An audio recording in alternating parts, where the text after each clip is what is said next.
हम स्टार्ट करेंगे exercise 9.4 variable separable method. देखिए, डिफरेंशियल इक्वेशन को सॉल्व करने का हमारे पास बेसिकली 12th लेवल पर 3 मेथड है। एक एक्सरसाइज 9.4 में हम डिस्कस करेंगे वेरिएबल सेपरेबल मेथड, एक 9.5 में हम डिस्कस करेंगे होमोजीनियस डिफरेंशियल इक्वेशन को सॉल्व करने का मेथड, और 9.6 में लीनियर डिफरेंशियल इक्वेशन को सॉल्व करने का मेथड।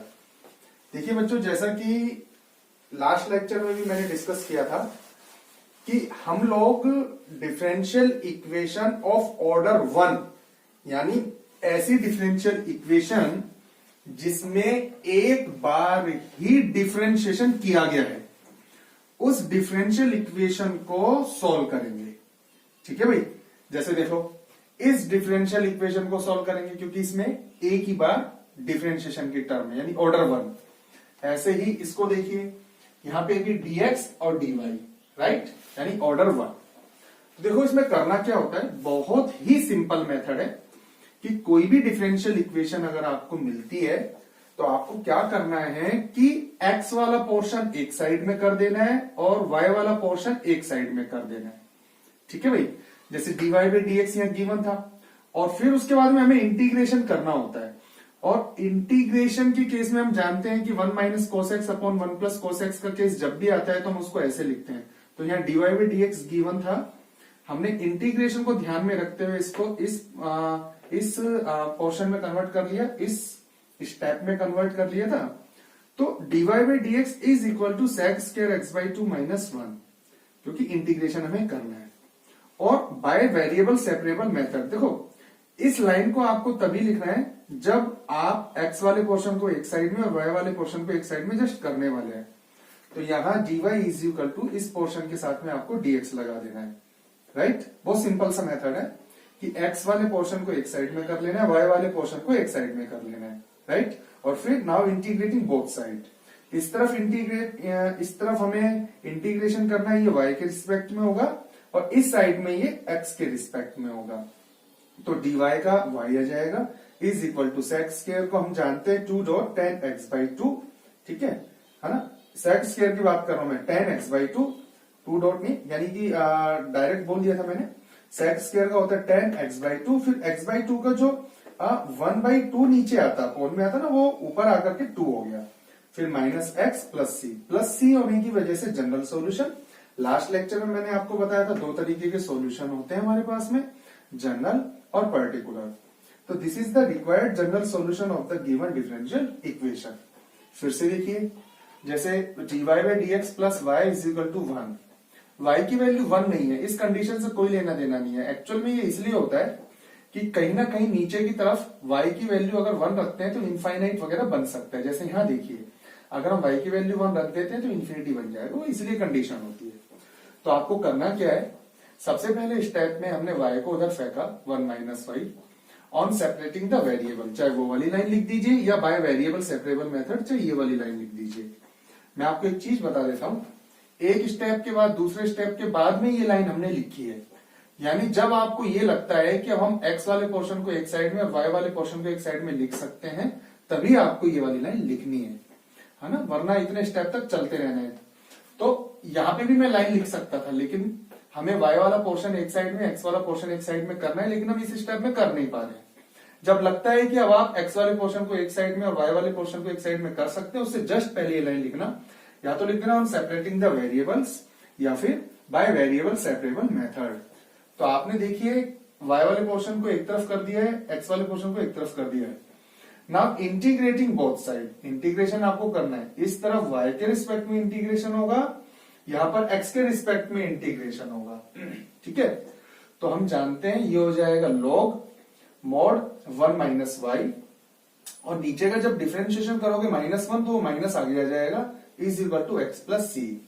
इस माइनस को हमने इस साइड में डाल दिया, माइनस एक्स माइनस सी, तो लॉग मॉड 1 माइनस वाई।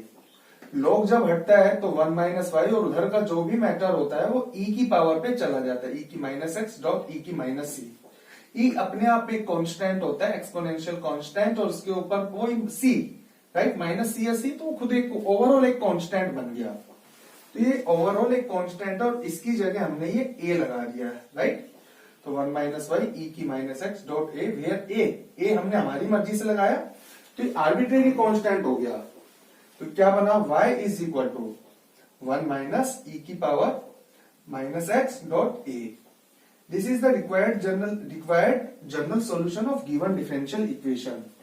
मैं आपको एक बात और बता देता हूं कि यहां पे प्लस करके माइनस इस कांस्टेंट के साथ में भी अटैच कर सकते हो, है ना। यहाँ पे प्लस करके जैसे माइनस ए के साथ में, और उसको कुछ नया आर्बिट्रेरी कांस्टेंट मान लो तो यहाँ प्लस आ जाएगा। तो अगर यहाँ प्लस है तो कंफ्यूज होने की जरूरत नहीं है, अपने माइनस के साथ भी हमारा ये आंसर सही है।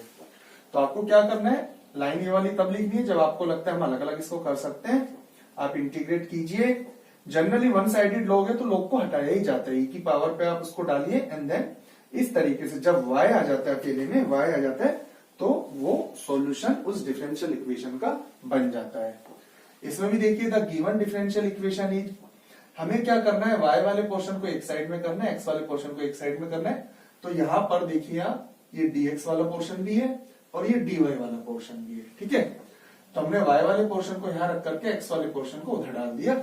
अब मुझे लग रहा था कि मैं इसको सेपरेट कर सकता हूं, तो मैंने वो लाइन लिख दी, sec स्क्वायर y और ये dy अपॉन में tan y is equal to minus sec square x upon में tan x और dx, इंटीग्रेटिंग बोथ साइड।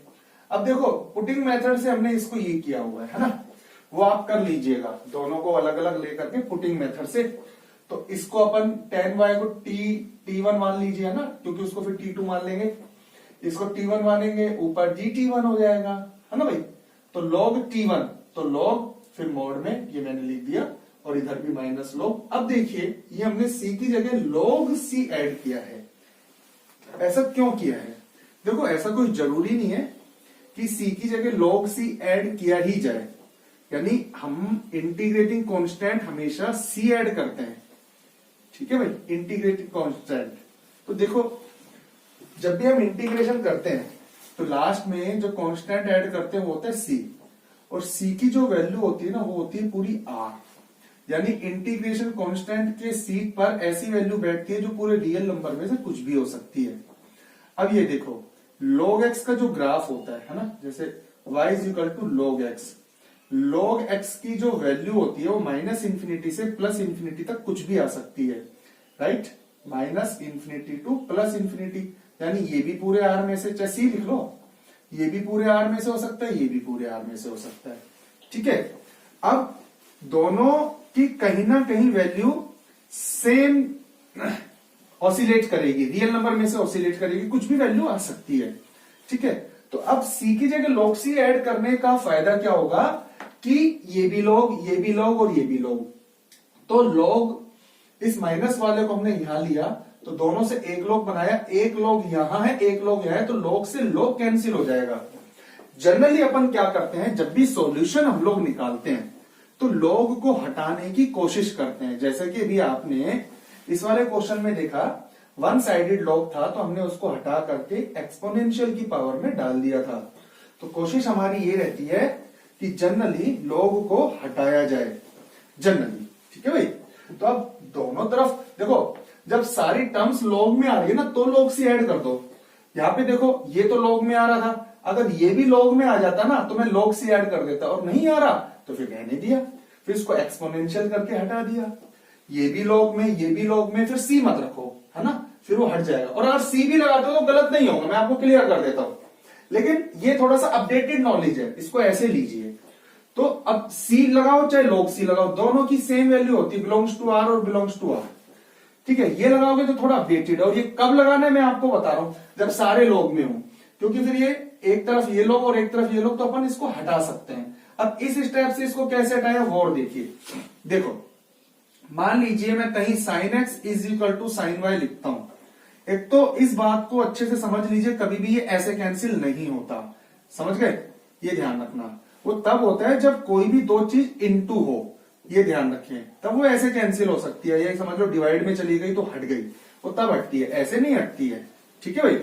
अब देखो मैंने कहीं ये लिखा sin x is equal to sin y, तो इसका मतलब ये बिल्कुल नहीं है x is equal to y होगा, मैंने लिखा log x is equal to log y, तो इसका मतलब ये बिल्कुल ना निकालें कि भाई साइन से साइन हटा तो x is equal to Y आया, log से log हटा तो x is equal to Y आया।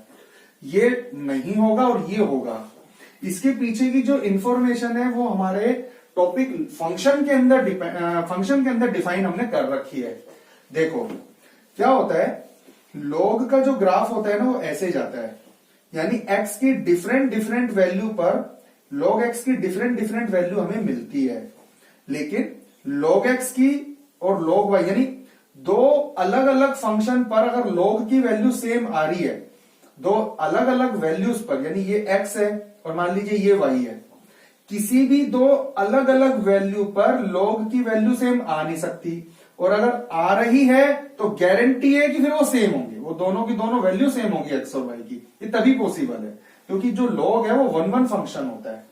1-1 फंक्शन का मतलब है कि डिफरेंट वैल्यू पर डिफरेंट log की वैल्यू मिलेगी, x की डिफरेंट वैल्यू पर log x की डिफरेंट वैल्यू मिलेगी। लेकिन मैं कह रहा हूं नहीं भाई हाइट सेम है, मैं कह रहा हूं कि दो हाइट सेम है, अगर मैं ऐसे कह रहा हूं कि दो हाइट सेम आ रही है, राइट, दो हाइट सेम आ रही है ना, तो तभी पॉसिबल है log के केस में जब ये दोनों वैल्यू भी सेम हो, यानी x is equal to Y हो।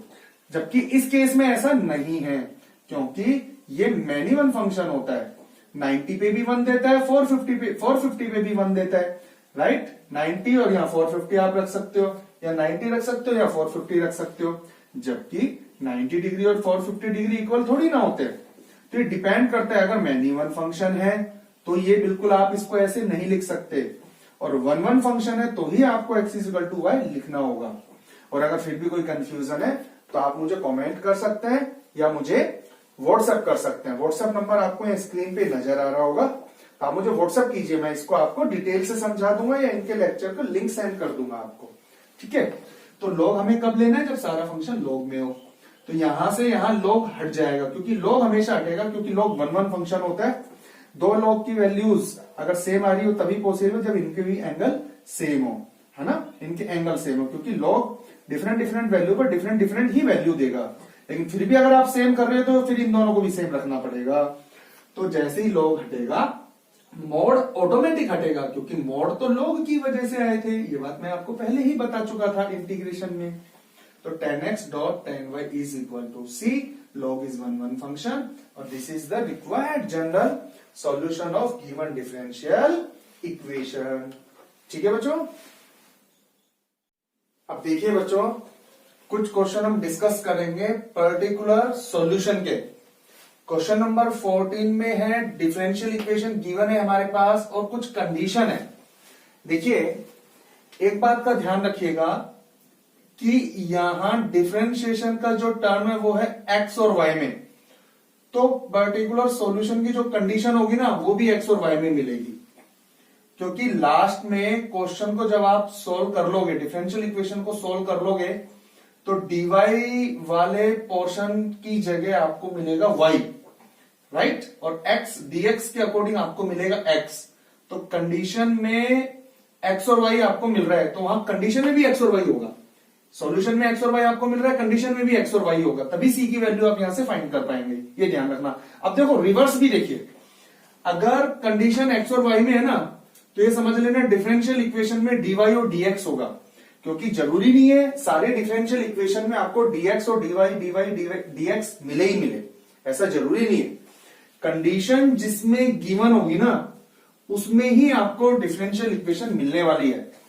तो कोई डिफरेंशियल इक्वेशन आपके पास में वेरिएबल सेपरेबल मेथड ऐसे शॉर्ट में नहीं लिखना है, मैंने लिख दिया है। वेरिएबल सेपरेबल मेथड अप्लाई करने के बाद में आप यहां जनरल सॉल्यूशन तक पहुंच जाएंगे, फिर x की वैल्यू और y की वैल्यू पुट करके c की वैल्यू आप यहां पर फाइंड करेंगे, ये जनरल सॉल्यूशन होता है। और c की वैल्यू जो मिल जाती है उस c की वैल्यू को वापस जैसे ही हम यहां पर पुट करते हैं c की जगह 1, तो ये पर्टिकुलर सॉल्यूशन होता है, क्योंकि c की वैल्यू यहां पर belongs to r, real number में से कुछ भी हो सकती है, इसीलिए ये जनरल सॉल्यूशन है। क्योंकि जनरल इसलिए बोला गया क्योंकि c की जगह कोई भी आकर के बैठ सकता है। जैसे मैंने एग्जांपल भी दिया था आपको कि ट्रेन में जो जनरल का कोच होता है, जनरल का जो डब्बा होता है, वो इसीलिए होता है क्योंकि उसमें कोई भी जाकर के बैठ सकता है, इसलिए उसे जनरल बोला गया। तो ये जनरल वैल्यूज हैं, इस पे रियल नंबर में से कोई सी भी वैल्यू आकर के बैठ सकती है। तो इसलिए जनरल सॉल्यूशन। लेकिन इस क्वेश्चन के लिए ये कंडीशन है, और कंडीशन मीन्स इस कंडीशन पर सी की वैल्यू 1 है, तो इस क्वेश्चन में सी के प्लेस पर ओनली 1 ही बैठेगा। तो ये पर्टिकुलर सी के 1 वैल्यू के लिए हो गया, सी की वैल्यू 1 के लिए ही क्वेश्चन हुआ फाइनल सॉल्यूशन। तो ये पर्टिकुलर सॉल्यूशन हुआ, राइट। तो पर्टिकुलर सॉल्यूशन में बस इतना होता है कि सी की वैल्यू को हम वापस से ऐसे इसमें पुट कर देते हैं, तो पर्टिकुलर सॉल्यूशन। अब कुछ क्वेश्चन ऐसे होंगे जिसमें हमें डिफरेंशियल इक्वेशन बनानी होगी, स्टेटमेंट गिवन होगी और डिफरेंशियल इक्वेशन हमें बनानी होगी। जैसे इस वाले क्वेश्चन में, ये तो फिर भी एक इजी क्वेश्चन है क्योंकि डिफरेंशियल इक्वेशन इसमें हमें मिला हुआ है। अब देखिए, find the equation of A curve passing through the point. कोई भी कर्व जब किसी पॉइंट से पास होता है तो उस कर्व की इक्वेशन में एक्स की जगह 0 और वाई की जगह 0, यानी कोई भी कर्व अगर किसी पॉइंट से पास होता है तो उस कर्व की इक्वेशन में ये एक्स कोऑर्डिनेट और वाई कोऑर्डिनेट हम पुट कर देते हैं। लेकिन यहां पर पासिंग थ्रू द पॉइंट 0,0, तो इस वजह से एक्स की जगह और वाई की जगह ये वाला पॉइंट हमें रखना है। तो एक्स की जगह 0 रखना, वाई की जगह 0 रखना है। तो इसी तरीके की कंडीशन है हमारे पास में ये। तो ये कंफर्म है कि जो डिफरेंशियल इक्वेशन बनेगी वो dy और dx में होगी। जैसे कि मैंने बताया कि यहां जो वैल्यूज होती हैं x और y की वैल्यूज गिवन है, तो डिफरेंशियल इक्वेशन भी dy और dx में होगा। तो यहां पर कर्व पास हो रहा है 0, 0 से, यानी कर्व की इक्वेशन में x की वैल्यू 0 और y की वैल्यू 0 पुट करना है। कर्व की इक्वेशन में x की वैल्यू 0 और y की वैल्यू 0 पुट करना है। तो इसका मतलब डिफरेंशियल इक्वेशन भी dy बाई dx लेकर के चलने वाली है। तो डिफरेंशियल इक्वेशन y डैश की जगह मैंने dy बाई dx लिखा, ये चीज लिखी, इसको सोल्व किया, हम फाइनली यहां आ गए। ये कर्व की इक्वेशन है, ये नहीं है, ये तो डिफरेंशियल इक्वेशन है। तो ये जो कर्व है ये पास हो रहा है 0, 0 से, x की वैल्यू 0 और y की वैल्यू 0 रखते ही c की वैल्यू आपको 1/2 और उस वैल्यू को वापस से यहां पुट करना। यहां डायरेक्ट गिवन था या हमें इनडायरेक्टली गिवन है और उसको हमें समझना होगा, और c की वैल्यू को यहां पुट कीजिए, that is the particular solution, right. लेकिन इस क्वेश्चन को अच्छे से समझिएगा बच्चों। The volume of a spherical balloon यानी स्फीयर का volume 4/3 pi R cube being inflated changes at a constant rate, right? If initially its radius is 3 unit, initially का मतलब हो जाता है at time t is equal to 0 and after 3 second, तो initially का मतलब t is equal to 0, 1 second, after 1 second means t is equal to 1, after 2 second means t is equal to 2, after 3 second it is 6 unit। आप condition को अच्छे से देख लीजिए, 3 second तो ये t है, time t, radius 6 unit r। जब कंडीशन t और r में है, r और t में, जैसे मैंने बताया था कंडीशन है x और y में, तो differential equation dy by dx। Condition r और t में, मैं आपको बता देता हूं, क्वेश्चन में dr और dt होने वाला है, राइट, ये ध्यान रखिएगा। तो कंडीशन देखिए, इनिशियली यानी t is equal to 0, r is equal to 3, t is equal to 3, r is equal to 6, condition given है। और फिर एक कंडीशन ये वाली भी है।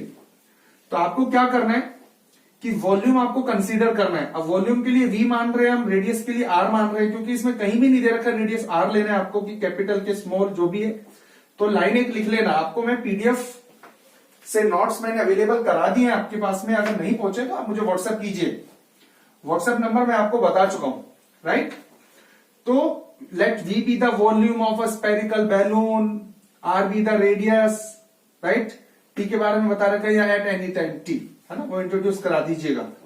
वॉल्यूम लिखा dv by dt, क्योंकि वॉल्यूम हो रहा है वो चेंज हो रहा है एट ए कांस्टेंट रेट, क्योंकि t इंक्रीज होता जाएगा जैसे जैसे वॉल्यूम चेंज हो रहा है एट ए कांस्टेंट रेट।